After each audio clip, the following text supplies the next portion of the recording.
So basketball IQ is something that really separates players apart. If you can just be 2 steps ahead of the game, see things before they happen, understand the patterns of the game, it's going to truly separate you as a player. So in this video, I'm going to test you a bit. I'm going to stop a play, give you a few options, or sometimes just leave it open-ended, and you're going to try to guess what happens. If you need to pause it to get more time, pause it, read the play a bit. After that, I'll show you what happens and explain a little bit of why it did. Now, this will go from easier to more difficult, so stick around to the end to see if you really pass the IQ test. Let's get to it.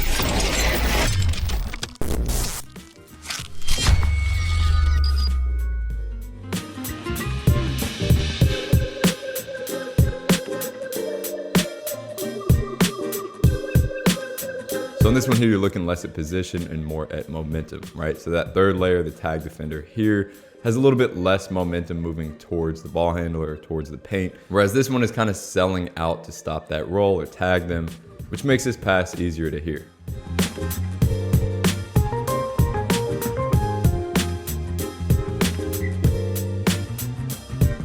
So this is a theme that you'll see a few times in this video, and it's something that I don't think enough players look for. And it's right here. This teammate has inside position, which means even if he's not necessarily cutting to the rim, as a point guard, you can now lead him there.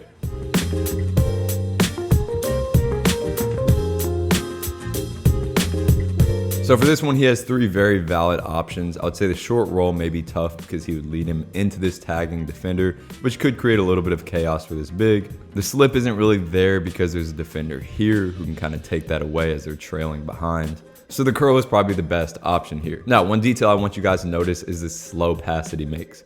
So he sees that opening early, so he actually makes this pass before he's even coming off of the screen. But notice how he doesn't zip this pass in there, and that's allowing him more time to create separation, while obviously not giving him a lazy pass.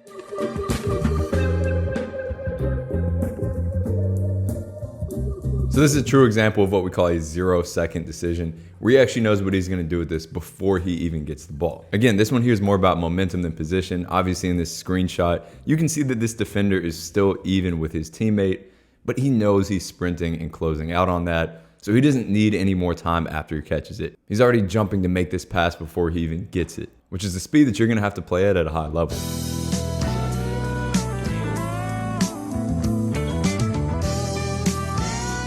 Now, this happens a lot more than you would think. If you're good at getting downhill off of ball screens, this strong side defender will step in, close this gap a bit, and this simple kick pass over to that shooter on the 45 is going to be there.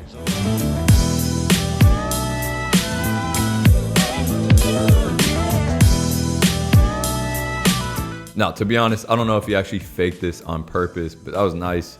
And what this does is open up that back lane for this cutting defender. And this comes down to KYP, knowing your personnel. If you got somebody who can go up and jump for that and get there in time, that's a very valid lob. And you can tell by the way he's running the court and looking for that this is something that Nembhard understands.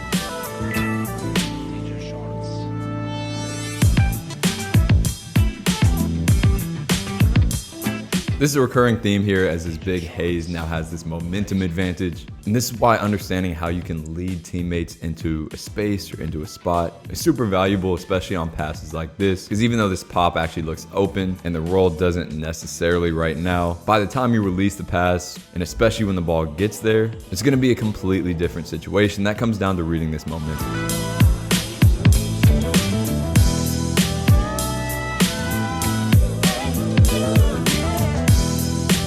This is a beautiful time for a 45 cut as Shorts gets into the paint. Because of that, all defenders start to look towards him, and his teammate Tyson Ward, seeing that, and especially as he sees the back of his defender's head, is going to cut straight into that paint behind him. Again, perfect time for a 45 cut. All right, so all those were pretty easy, more so based around momentum and more simple ball screen and transition reads. Now I'll start to ramp up the difficulty a bit.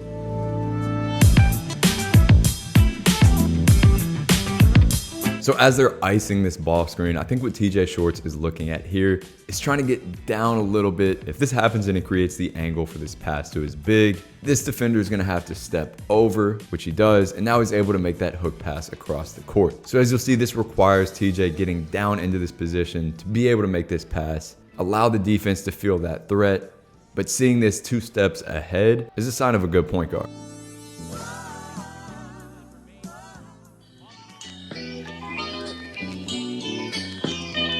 All right, I hope y'all didn't overthink this one. As Nimhard is seeing 5 defenders in front of him and really only a couple teammates, he knows that somebody's going to be trailing, even if he doesn't necessarily see them. So this is simple math here. 5 defenders, only 1 or 2 teammates with you. Somebody's going to be trailing, and he knows that.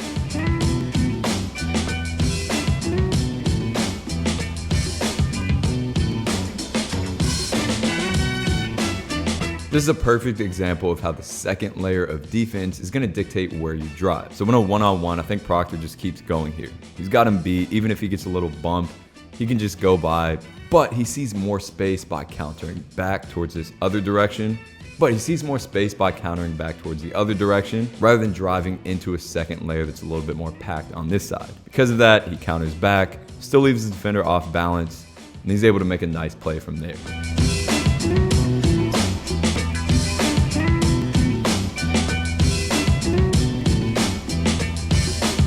So in this one, you may say, okay, why not just dump it off, get the easy 2? Now, obviously, this is a quick decision. You may have just seen the 3, wanted to make that pass.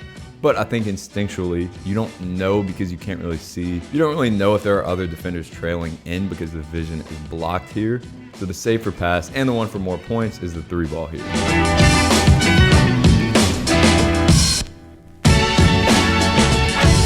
So this is an interesting one. Obviously, no wrong answer necessarily.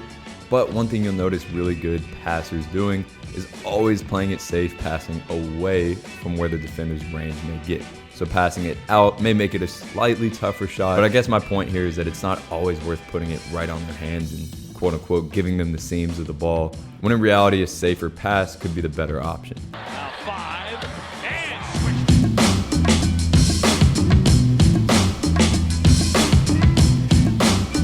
Another great example here of using that second layer to inform your decision of where you go. Here he has a top foot, but it seems like if this is just an isolated environment, he could get downhill to his left. However, notice how much space he has going to his right. Because of that, it allows him to draw in the defense. And then from there, he finds a super creative window to make a pass.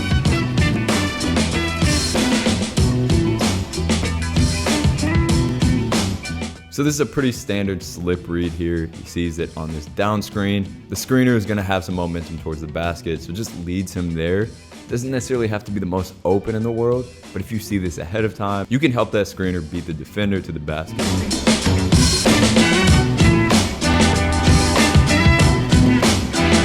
Great example here of a big man sealing or even kind of setting a Gortat screen on the roll.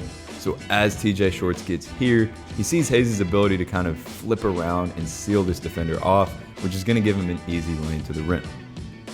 Definitely something to look for and communicate with your bigs.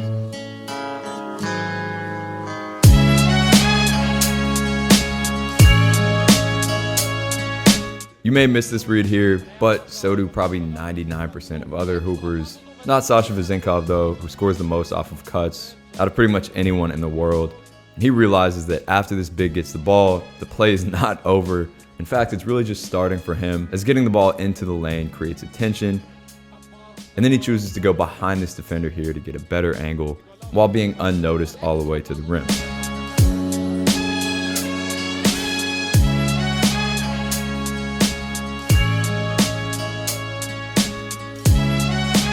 Okay, so we've been talking about second layer dictating where you drive. This is a good example of how nothing in basketball is black and white. The second layer seems to be open. He can get down to this baseline area and create some chaos, shoot a pull-up, whatever. But he also sees how much momentum his defender is bringing into this and kind of jumping. So he really has both options here. Being a left-handed player, he probably wants to get downhill here to his left hand, and he makes it work. Now let's get to level 3. These are definitely higher IQ reads right here. So let's see how you do.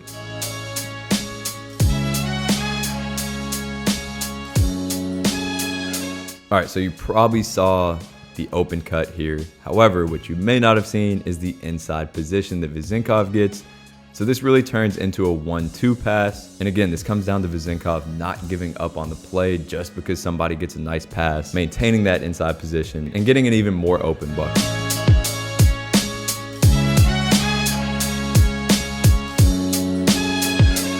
So this right here is a good example of what we kind of consider to be a blind pig. So the point guard is being denied here. This isn't really a reasonable pass to make back to TJ Shorts. However, in situations like this, passing it to the big, and then the big flipping around and quickly looking for a handoff can catch this defender off guard. So now TJ has a ton of momentum coming off of a handoff and has now used this defender's aggression against them.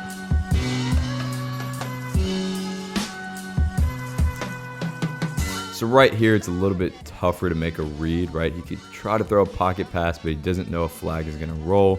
So by taking one more dribble away and creating more space from this tag defender, it creates this angle or this opportunity to pass it over to that corner player.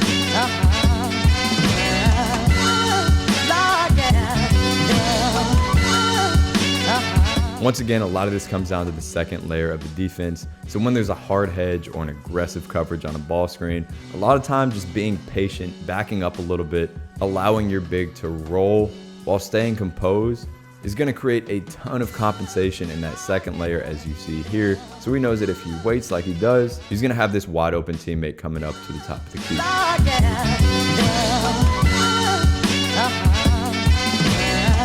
So here, another example of momentum and inside position, but this one's a little bit more unpredictable.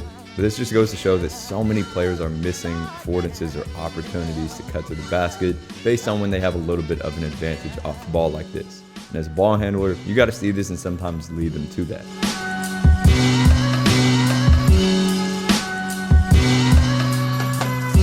So this is a great example of a hockey assist, okay?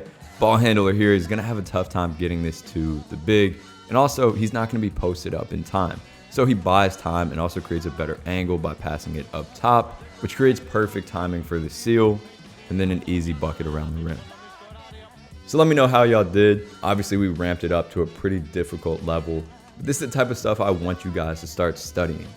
These are the details in the game, the patterns that you may see, that if you start to develop these and then go out and play and look for them, you're going to be on a different level. As always, appreciate you guys for tuning in. I'll see you next time.